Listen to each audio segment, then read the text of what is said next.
WhatsApp got this new feature where you can create your username. So next time, instead of giving phone number, you can message people through their username. So in this video, I'm going to show you how you can create a WhatsApp username just for yourself.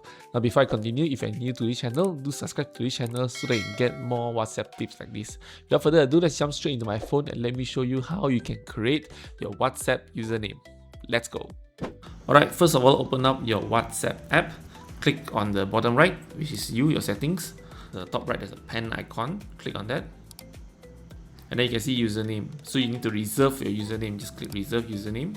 So you get a few options. If you want it to be standardized, you can use your Instagram username or you can use your Facebook username. I'm just going to use a new username. Okay, let's just create one. It's available because it's mine. Now you just click next. And then you can see reserve the name. Confirm. Click done. Okay, but here you can see you can contact me by my username. So you just got this, or people will know the key.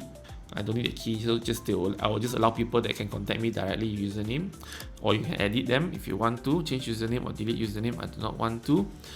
Now, of course, there are some issues as well. I know that people cannot get their username, which could be scary, you know, because people might use your name for scam. But if you notice just now, there's an option for you to choose Instagram or Facebook. Alright, when you choose Instagram, sometimes they'll inherit the username directly from Instagram. So this is how you can easily reserve your username for your WhatsApp. Quickly do it before someone else take it over. Hope this is helpful. Thank you so much and I see you next time. Goodbye.